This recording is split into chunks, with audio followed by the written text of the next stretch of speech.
حدیث الافک، افک کہتے ہیں عربی میں الٹا کر دینے کو، تہمت لگانے کو، الزام لگانے کو، کوئی بات کچھ ہو اس کو کچھ کا کچھ بنا دیا جائے، اسے افک کہتے ہیں۔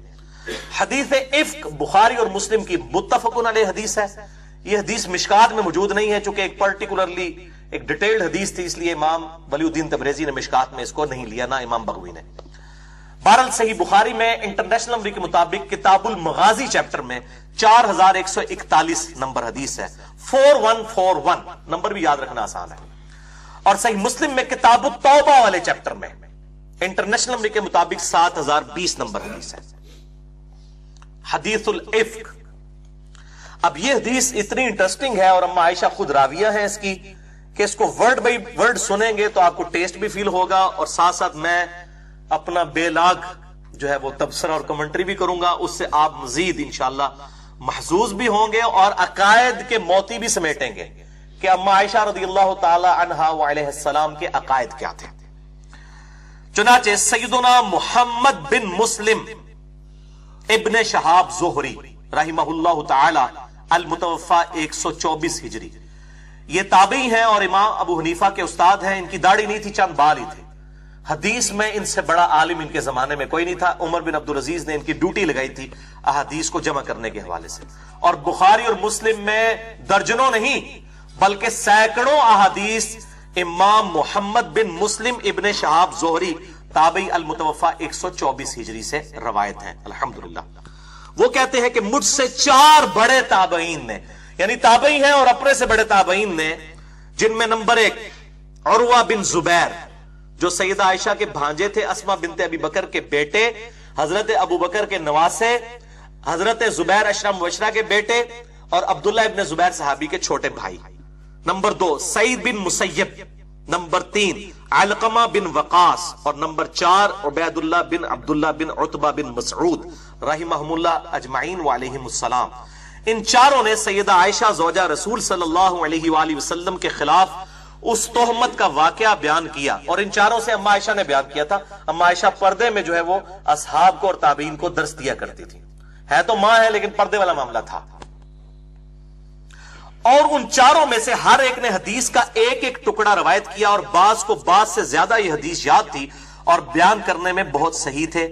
میں نے ہر ایک کی حدیث جو انہوں نے مجھ سے بیان کی، یعنی ابن شہاب زہری کہتے ہیں، اور ابن شہاب زہری ایسا مظلوم آدمی ہے کہ جس کو سنی کہتے ہیں شیعہ، کیونکہ سیدنا علی کی شان میں حدیثیں ہیں بخاری مسلم سے اس کی، حالانکہ یہ بھول جاتے ہیں ناصبی کہ حضرت ابو بکر اور عمر کی شان میں بھی جو حدیثیں بخاری مسلم میں وہ بھی ابن شہاب زہری سے، اسی لیے شیخ زبیر لیزئی رحمہ اللہ نے اس کے دفاع کے اوپر پورا مضمون لکھا ہے کہ ابن شہاب زہری جو ہے وہ الحمدللہ سنی تھا الحمدللہ۔ تو یہ ابن شہاب زہری کہتے ہیں کہ میں نے ان چاروں سے وہ روایت سنی، میں نے ہر ایک کی حدیث جو انہوں نے مجھ سے بیان کی تھی یاد رکھی۔ چنانچہ یہ چاروں حضرات بیان کرتے ہیں خود سیدہ عائشہ سے کہ رسول اللہ صلی اللہ علیہ وآلہ وسلم جب بھی کسی سفر پر جانے کا قصد فرماتے تو ازواج مطہرات رضی اللہ عنہن کے درمیان قرہ اندازی فرمایا کرتے تھے، بیلٹنگ کرتے تھے، جس کا نام نکل آئے اس کو لے کے۔ یہ تو ہم یہ جو اسی اعتبار سے جو یہ کمیٹی ڈالی جاتی ہے اس میں بیلٹنگ کی جاتی ہے، اس کے بعد وہ جو ہوتا ہے نا ایک بندہ کمیٹی اٹھا لیتا ہے اتنے میں، وہ تو سود ہے، ویسے کمیٹی اتنی رقم میں لی جائے وہ تو ٹھیک ہے، اور یہ سنت ہے بیلٹنگ کرنا۔ تو آپ صلی اللہ علیہ وسلم اس بیوی کو ساتھ لے جایا کرتے تھے، پھر جس کا نام قرہ میں نکلتا اس زوجہ کو ساتھ لے جاتے۔ سیدہ عائشہ فرماتی ہیں کہ ایک مرتبہ غزوہ بنی مستلق کے موقع پر قرے میں میرا نام نکلا۔ یہ کوئی پکنک منانے نہیں جانے ہوتے تھے، زندگی اور موت کی کشمکش میں جا رہی ہوتی تھی بیویاں ساتھ، ظاہر ہے لڑائی لڑنے جا رہے ہیں، یہ نہ سمجھے کو آؤٹنگ پہ جا رہے ہوتے تھے۔ یہ غزوہ بنی مستلق کے موقع پر قرہ میں میرا نام نکل آیا اور آپ صلی اللہ علیہ وسلم مجھے اپنے ساتھ لے گئے۔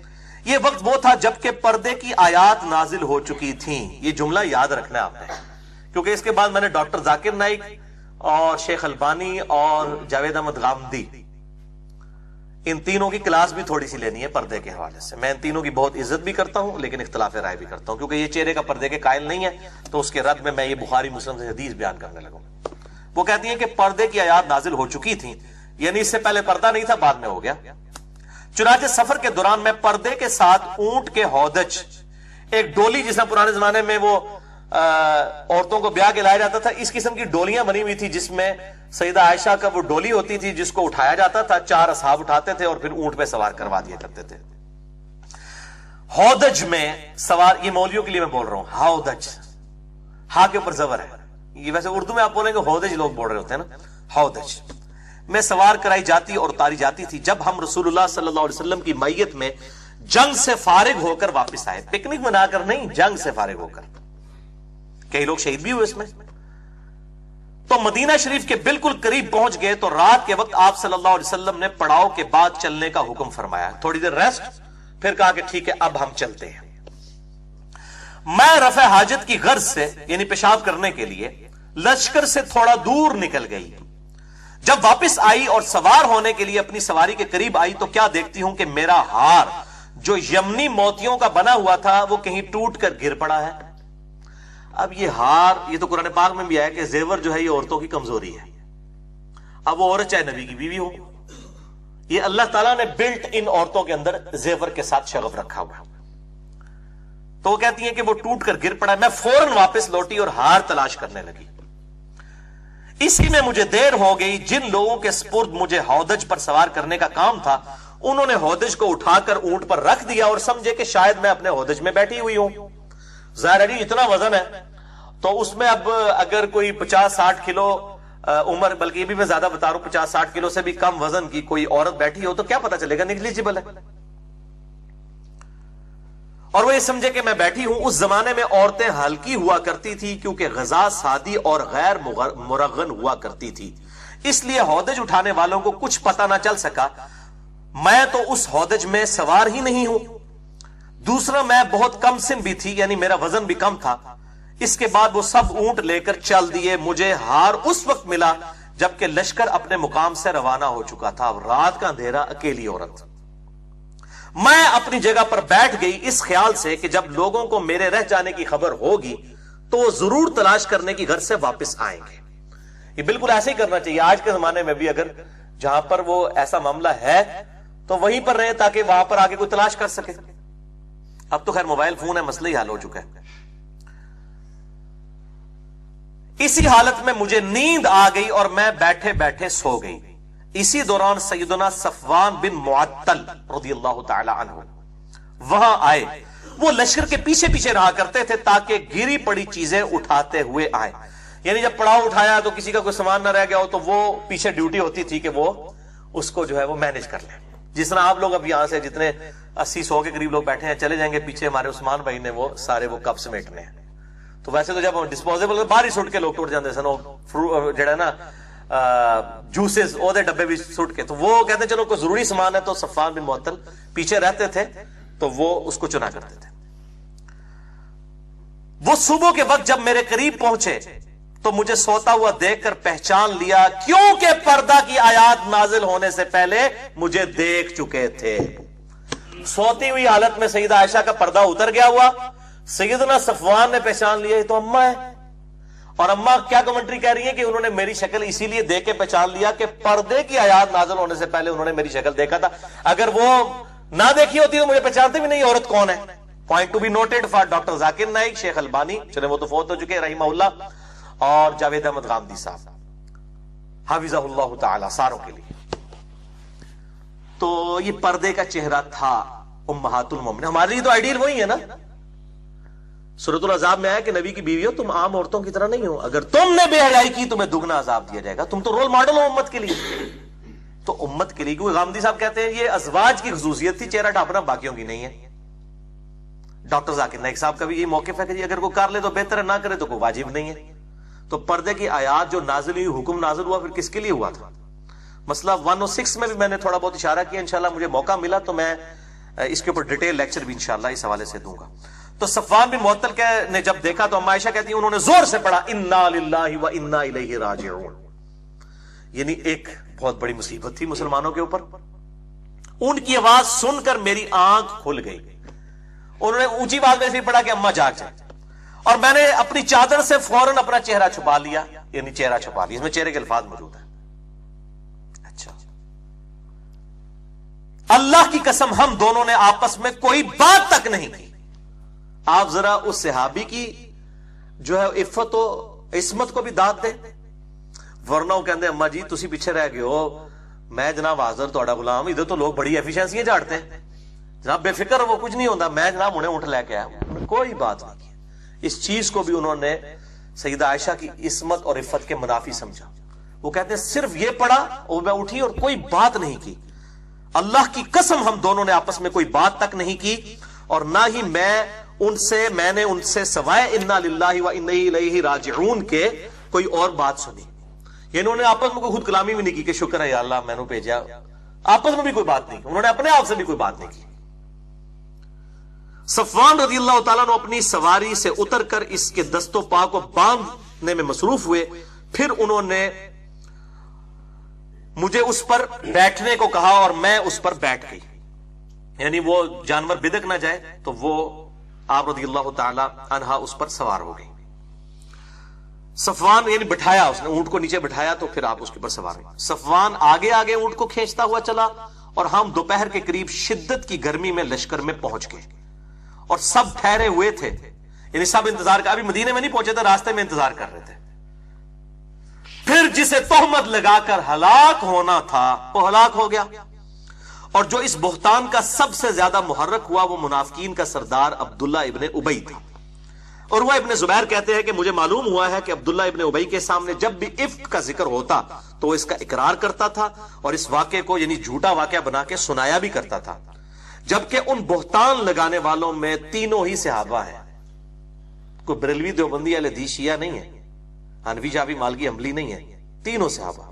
نمبر 1 سیدنا حسان ابن ثابت رضی اللہ تعالی عنہ وعلیہ السلام. نمبر 2 سیدنا مستح بن اثاثہ رضی اللہ تعالی عنہ وعلیہ السلام, یہ سیدنا ابوبکر کے رشتہ دار بھی تھے. اور تیسرا ام المؤمنین سیدہ زینب کی بہن چھوٹی حمنہ بنت جحش رضی اللہ عنہن وعلیہم السلام.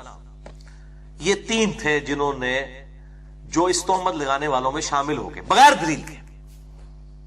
اور پھر چونکہ دلیل نہیں تھی, جھوٹا الزام بھی تھا, ان کو پھر 80 کوڑے بھی لگے. صحابی ہونے کے چھوڑا نہیں گیا. وہ حدیث موجود ہے ترمذی میں 3180, سنن ابی داؤد میں 4474, مشکات میں بھی موجود ہے 3579 53579 کہ ان تینوں کو پھر 80 کوڑے بھی لگائے گئے جھوٹے الزام کی وجہ سے, قذف جسے کہا جاتا ہے.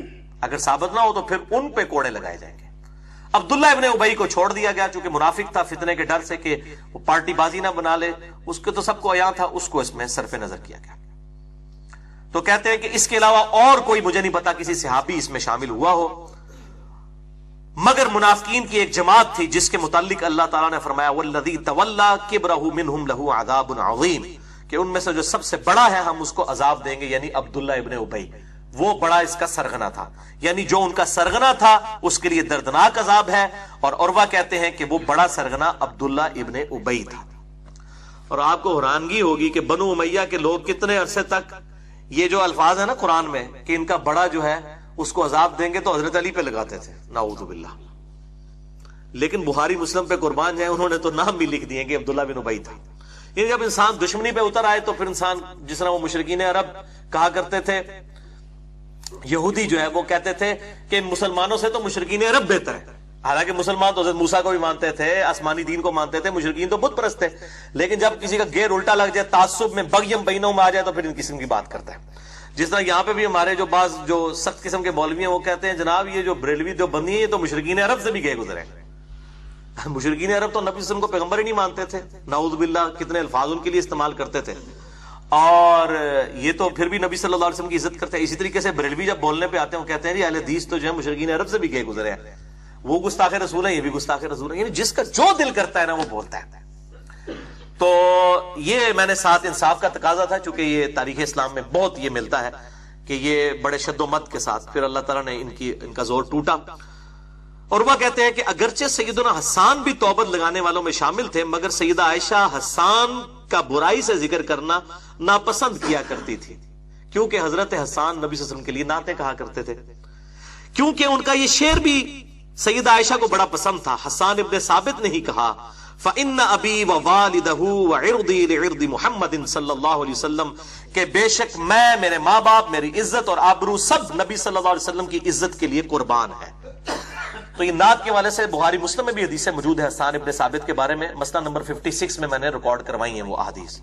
بہرحال سیدہ عائشہ فرماتی ہیں میں مدینہ میں 1 مہینہ تک بیمار رہی اور لوگوں میں تہمت کے متعلق بات چیت ہوتی رہی اور میرا شک بڑھتا رہا۔ اب سیدہ عائشہ کو کسی نے نہیں بتایا کہ جی آپ کے خلاف اس طرح کا طوفان کھڑا کر دیا، کہتی ہیں میرا شک بڑھتا گیا اور قدرے اس وجہ سے زور پیدا ہوا کہ میں نے رسول اللہ صلی اللہ علیہ وسلم کو اس بیماری میں پہلے کی طرح مہربان نہیں دیکھا تھا۔ آپ صلی اللہ علیہ وسلم اندر تشریف لاتے اور صرف اتنا دریافت فرما کر چلے جاتے کہ عائشہ کیسی ہو۔ آپ صلی اللہ علیہ وسلم کے اس طرز عمل سے میری بیماری میں اضافہ ہوتا گیا اور مجھے اس طوفان کی کوئی خبر ہی نہیں تھی۔ جب مجھے کچھ صحت ہوئی تو میں مستح کی ماں کے ساتھ رفع حاجت کے لیے باہر گئی، یعنی وہاں پہ ٹوائلٹ اٹیچ بات تو نہیں ہوا کرتے تھے، عورتیں بھی رات کے وقت میں اور ٹوائلٹ بھی جانے کی ٹائمنگ ہوا کرتی تھی۔ یہ بے ٹائم کھانے آج کل کے انہوں نے تو ہر ٹائم ٹوائلٹ لگا دیا، بلکہ بعض لوگ تو وہ مطلب بار بار ٹوائلٹ جا رہے ہوتے ہیں جب بھی کوئی نماز کا ٹائم ہے، تو یہ اس لیے کہ بے وقتہ کھانا ہے، اس وقت تو ٹائمنگ ہوتی تھی۔ ابھی بھی جو لوگ کھانا ٹائمنگ پہ کھاتے ہیں وہ ٹائمنگ کے اوپر ہی ٹوائلٹ والا ایشو ان کے ساتھ ہوتا ہے۔ اس سے مراد یعنی بڑے پیشاب کی میں بات کروں، چھوٹے پیشاب والا تو اتنا ایشو نہیں ہوتا تھا۔ تو وہ کہتی ہیں کہ اس وقت ہم لوگ باہر جایا کرتے تھے۔ تو اب وہ کہتی ہیں کہ میں مستح کی یعنی جو تہمت لگانے والا صحابی تھا اس کی ماں کے ساتھ ہی باہر جا رہی تھی۔ اب حضرت عائشہ کو تو پتہ نہیں تھا کہ اس کے بیٹے نے ہی کام ڈالا ہوا ہے۔ رفع حاجت کے لیے گئی اور ہم ہمیشہ راتوں کو جایا کرتے تھے۔ یہ اس وقت کی بات ہے جبکہ ہمارے گھروں کے قریب بیت الخلاء نہیں ہوتے تھے اور ہم بھی عربوں کی عادت قدیمہ کی طرح اس کام کے لیے جنگل میں جایا کرتے تھے، کیونکہ گھروں میں بیت الخلاء بنانے سے ہمیں تکلیف ہوتی تھی، یعنی بدبو کی وجہ سے ہم اس کو پسند نہیں کرتے تھے۔ ظاہر اس وقت سیوریج کا سسٹم نہیں تھا، تو ظاہر ہے وہ جس طرح آج مطلب ہم نے تو اپنی یعنی بچپنے میں یہ چیزیں دیکھی ہیں کہ عورتیں وہ صفائی کرنے والی گھر سے سب کچھ اٹھا کے لے جایا کرتی تھی جب تک یہ سیوریج والا سسٹم نہیں تھا۔ تو اس زمانے میں بھی پھر ظاہر ہے گھر سے بدبو اور پھر بندہ لگوانا، ذمہ داروں کو ارینج کرنا، یہ بڑا ایک ایشو تھا، تو اس لیے وہ لوگ باہر جایا کرتے تھے۔ ابھی بھی میرا خیال ہے کے پی کے اندر، کیوں جی کے پی کے اندر رواج موجود ہے، ابھی بھی لوگ جو ہے وہ باہر جا کے اس طرح کے معاملات کرتے ہیں۔ اچھا، تو وہ کہتے ہیں کہ ہم لوگ جایا کرتے تھے باہر، میں اور مستح کی ماں جو کہ ابی رحم بن عبد المطلب بن عبد مناف کی بیٹی تھی اور اس کی ماں صخر بن عامر کی بیٹی تھی اور وہ میرے والد سیدنا ابوبکر کی خالہ تھی، اور مستح بن ثاثہ ان کا بیٹا تھا، یعنی سیدنا ابوبکر کی خالہ کا بیٹا رشتے میں۔ دیکھو یعنی گھر والا، اور اس کا وظیفہ حضرت ابوبکر نے لگایا ہوا تھا۔ یہ وہ تھا کہ جو حضرت ابوبکر کے ٹکڑوں پہ پال رہا تھا، ظاہر اللہ نے سبب بنایا ہوا تھا، سیدنا ابوبکر اس کے لیے وظیفہ لگایا ہوا تھا غربت کی وجہ سے۔ تو کہتے ہیں کہ میں اس کی ماں کے ساتھ جب رفع حاجت سے فارغ ہو کر لوٹنے لگے تو راستے میں مستح کی ماں کا پاؤں چادر میں الجھا تو وہ گر پڑی، تو وہ اپنے بیٹے مستح کو برا کہنا شروع ہو گئی کہ تیرے ستیہ ناس ہو جائے۔ یہاں بھی عورتوں کی یہ عادت ہوتی ہے نا، کوئی اس قسم کی ایمرجنسی ہوئی، کوئی کسی کو کوئی انگلی پہ لگ گئی تو وہ گری نہ، تو اس نے اپنی ماں اپنے بیٹے کو کہہ دیا تیرا بیڑا غرق ہو جائے مستح، تیرا وہ بال میرے تے پیا، میں ڈگی ہے نا تیری وجہ نال، تو جڑا پٹھا کام کیتا ہے۔ یہ اصل میں تھا بیچ میں۔ اب اما عائشہ کہتی ہے میں نے کہا ارے تم مستح کو کیوں بری کہہ رہی ہو، گری تو خود ہو، وہ تو جنگ بدر کا صحابی ہے۔ لو جی، بدری صحابی۔ یہاں لوگ کہتے ہیں صحابہ معصوم ہیں، وہ بھائی انسان تھے، غلطی ہو سکتی ہے، اس سے بڑی کوئی غلطی ہے کہ اما عائشہ کے اوپر تہمت لگا دی؟ صحابہ معصوم نہیں تھے، انسان تھے، اور ہم تو ان کی جوتیوں کی خاک کے برابر بھی، لیکن ان کو پیغمبروں کا درجہ تو نہ تھے۔ جو میں نے پچھلی دفعہ بتایا کہ شیخ البانی نے حدیث حوض کے اوپر لکھا ہے کہ شیعہ 12 اماموں کو معصوم مانتے ہیں اور سنی جو ہے وہ سارے صحابہ کو معصوم مان کے شیعوں والا ہی کام کر رہے ہیں۔ احترام کریں، غلطی اپنی جگہ، معصومیت صرف انبیاء والی ہے، اور انبیاء کی بھی معصومیت کا وہ عقیدہ نہیں ہے جو پبلک میں ہے۔ میں نے عصمت انبیاء پہ پورا لیکچر دیا، مسئلہ 88A اور B۔ انبیاء سے لغزشیں ہوئی ہیں، غلطیاں ہوئی ہیں، گناہ نہیں ہوئے، لغزشیں غلطیاں ان سے بھی ہوئی ہیں، قرآن میں ریکارڈ ہوئی ہیں۔ حضرت آدم علیہ السلام کی غلطی، حضرت یوسف علیہ السلام، موسیٰ علیہ السلام، نوح علیہ السلام، ابراہیم علیہ السلام، ایون ہمارے نبی صلی اللہ علیہ وسلم کے کیس میں بھی 3 چیزیں بیان ہوئی قرآن کے اندر۔ عصمت انبیاء کے عقیدے پہ شبہات کا تحقیقی جائزہ مسئلہ نمبر 88A اور B اہل سنت پاک.com پہ ریکارڈ ہے۔ وہ کہتے ہیں کہ جی اس نے اپنے بیٹے کو برا کہنا شروع کیا۔ میں نے کہا مستح کو برا کہہ رہی ہو جبکہ وہ جنگ بدر کا صحابی ہے؟ انہوں نے کہا اللہ کی بندی عائشہ تم نے مستح کی بات نہیں سنی، اس نے کیا بات کی ہے؟ تو اس نے ساری بات بیان کر دی جس سے میری بیماری دگنی ہو گئی۔ سیدہ عائشہ پہلے ہی بیمار، اوپر سے یہ صدمہ۔ اب ان کو فلم چلنا شروع ہو گئی، اچھا یہ جو حضور صلی اللہ علیہ وسلم بھی میرے ساتھ اتنا التفات نہیں فرما رہے، تو یہ تو نبی صلی اللہ علیہ وسلم کے دل میں بھی یہ بات بیٹھ گئی ہوئی ہے، اور وہ آگے آئے گا، اتنے سخت الفاظ ہیں سیدہ عائشہ کے۔ تو میں گھر آئی اور آپ صلی اللہ علیہ وسلم گھر میں آئے، تو آپ صلی اللہ علیہ وسلم نے دور ہی سے سلام کے بعد مجھ سے پوچھا، اب تو پوری فلم چلی ہوئی تھی، سیدہ عائشہ نے کہا اچھا، انہوں نے سمجھ لگ گئی ہے، دل ہی دل میں انہوں نے کہا۔ مجھ سے پوچھا، فرمایا کیسی ہو؟ میں نے عرض کیا کہ مجھے میرے ماں باپ کے گھر جانے کی اجازت دے دیں۔ اب یہ انڈیکیٹر تھا، ورنہ ایک محبوب بیوی اپنے خاوند سے کہہ رہی ہے میں اپنے ماں پیوں نے مل آواں، تو سوچے گا بھی خیریت ہے، کس لیے جانا ہے، کتنے دنوں بعد آؤ گی؟ سیدہ عائشہ کہتی ہے میں اس لیے جانا چاہ رہی تھی، میں جا کے ادھر جا کے پوچھوں اپنے ماں باپ سے کہ یہ جو طوفان کھڑا ہوا ہے تو تسی لوگ پہ کر دیو، میں تو اڈی بچی ہیں۔ تو نبی صلی اللہ علیہ وسلم نے، میرا خیال تھا کہ میں ان کے پاس جا کر اس بات کی تحقیق کروں، تو آپ صلی اللہ علیہ وسلم نے مجھے فوراً اجازت دے دی، کوئی آپ نے نہیں روکا۔ میں گھر آئی اور اپنی ماں سے کہا کہ ماں یہ لوگ کیا باتیں کر رہے ہیں؟ تو ماں سادیاں ماں انہوں نے کہا بیٹی تم اس کا بالکل غم مت کھاؤ۔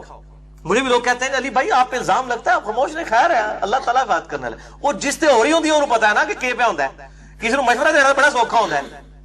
اب یہ ماں کیا کہہ رہی ہے؟ ماں کہتی ہے کہ بیٹا غم نہ کھاؤ، یہ تو شروع سے ہوتا چلا ہے، جب کسی خوبصورت عورت کی سوکنیں ہوتی ہیں اور شوہر اس سے زیادہ محبت کرتا ہے تو اس قسم کی عورتوں پہ الزامات نکلتے رہتے ہیں۔ میں نے کہا سبحان اللہ، لوگ ایسی باتیں منہ سے نکالنا شروع ہو گئی اور آپ کہہ رہی ہیں کچھ نہیں۔ وہی گل ہے نا، جس نے مصیبت پئی ہوتی ہے انہوں پتا ہوتا ہے نا، لیکچر تو انہیں ریکارڈ کرانا ہے۔ انجینئر محمد علی مرزا پر 10 جھوٹے الزامات کا تحقیقی جائزہ، وہ جو تکلیف سے گزرا ہوتا ہے اس کو پتا ہوتا ہے۔ خیر میں رات بھر روتی رہی اور صبح ہو گئی، نہ آنسو تھمے نہ ہی نیند آئی پوری رات۔ جب وحی الہی آنے میں دیر لگی تو رسول اللہ صلی اللہ علیہ وسلم نے سیدنا علی رضی اللہ تعالیٰ عنہ اور سیدنا اسامہ کو بلایا، یہی دو حضور کے لاڈلے سے آپ ہی تھے۔ سیدنا علی بچپن سے پالا ہوا اور سیدنا جو اسامہ تھے وہ زید ابن حارثہ کے بیٹے، وہ بھی آپ کے پوتوں کی مانند تھے۔ اچھا، اور اس معاملے میں مشورہ کیا۔ اسامہ جو ازواج مطہرات کی پاک دامنی سے واقف تھے کہنے لگے یا رسول اللہ صلی اللہ علیہ وسلم، عائشہ تو آپ صلی اللہ علیہ وسلم کی بیوی ہے، ان کو اپنے پاس رکھیے، میں ان میں کوئی برائی نہیں دیکھتا، وہ نیک اور پاک دامن عورت ہے۔ یعنی نبی صلی اللہ علیہ وسلم مشورہ لے رہے ہیں کہ بتاؤ کہ یہ جو باتیں ہو رہی ہیں اس میں تمہارے، اب آج کل کا کوئی بندہ ہوتا تو کہتا ہے یا رسول اللہ وسلم تو اڈی بیوی ہے، ہو ہی نہیں سکتا انج ہویا ہوئے، کس طرح دی گلاں کر رہے ہو تسی، خود اپنی بیوی تے شک کر رہے ہو۔ لوگ تو اس طرح کی باتیں کرتے ہیں، فوراً ہی مطلب لوگ جو ہے نا فضائل بیان کرنا شروع کر دیتے ہیں، لیکن ان کو پتا تھا کہ انسان تو انسان ہے، غلطی کا پتلا ہے، اور نبی صلی اللہ علیہ وسلم اگر پوچھ رہے ہیں تو ہمیں اب ان کے بارے میں صحیح کامنٹس دینے چاہیے جو ان کا کریکٹر ہے۔ اچھا، اس کے بعد نبی صلی اللہ علیہ وآلہ وسلم نے سیدنا علی سے پوچھا، تو سیدنا علی نے عرض کیا یا رسول اللہ صلی اللہ علیہ وسلم، آپ کے لیے عورتوں کی کوئی کمی ہے؟ اور بھی اور بہت سی عورتیں موجود ہیں، آپ ان سے نکاح کر سکتے ہیں۔ اب اس بات کو نا لوگ کہتے ہیں جی سیدنا علی نے بغض کا اظہار کیا ہے اما عائشہ کے ساتھ۔ بھئی یہ ان کا بغض نہیں تھا، یہ نبی صلی اللہ علیہ وسلم سے ان کی انتہا درجے کی عقیدت تھی۔ انہوں نے قطعاً نہیں کہا کہ عائشہ اس طرح کی ہے یا اس نے یہ کیا ہے، انہوں نے کہا یا رسول اللہ علیہ وسلم آپ نے ایک بیوی کے پیچھے اتنی ٹینشن لی ہے، اتنی عورتیں اور موجود ہیں آپ کے لیے۔ اور واللہ اللہ تعالیٰ نے قرآن حکیم میں سیدنا علی کی توثیق کر دی ہے قیامت تک کے لیے۔ میں نازبیوں کو پھکی دے رہا ہوں جو علی سے بغض رکھتے ہیں اور کہتے ہیں جی علی عائشہ سے بغض رکھتے، نعوذ باللہ، علی بھی جو اللہ تعالیٰ بھی عائشہ سے بغض رکھتے تھے۔ واقعہ ایلا جو بخاری مسلم میں ہے، جو سورہ الاحزاب اور سورہ تحریم کے اندر اس کی ڈیٹیل موجود ہے کہ نبی صلی اللہ علیہ وسلم سیدہ عائشہ اور حفصہ نے جو آپ صلی اللہ علیہ وسلم کے ساتھ بدتمیزی کی، جو قرآن میں بھی آیا سورہ تحریم سورۃ الاحزاب میں، حتیٰ کہ طلاق تک نوبت آ گئی، آپ صلی اللہ علیہ وسلم کو کہا گیا طلاق دیں ان دونوں کو۔ میں نے پورا مسئلہ نمبر 105 جنید جمشید پہ گستاخی کے الزام کا تحقیقی جائزہ، اس میں یہ حدیث ایلا بیان کی ہے، آج مال نہیں ہے ورنہ تو 1-1.5 گھنٹہ لگ جائے۔ اس حدیث میں بھی آپ صلی اللہ علیہ وسلم کی ناراضگی اور اس کی تسلی میں جب سورہ تحریم کی آیات نازل ہوئی تو عائشہ اور حفصہ کو کہا گیا تمہارے دلوں میں ٹیڑھ پن آ گیا ہے، رجوع لاؤ، توبہ کرو، اور اگر تم ہمارے نبی کے ساتھ یہ سلوک کرو گی تو یہ یاد رکھو اللہ تعالیٰ ان کو اور عورتیں دے گا اگر وہ تمہیں طلاق دے دے۔ پھر اللہ تعالیٰ نے ان بیویوں کی خوبیاں گنوائیں کہ اگر اے نبی صلی اللہ علیہ وسلم آپ عائشہ اور حفصہ کو طلاق دے دے تو ہم آپ کو مسلم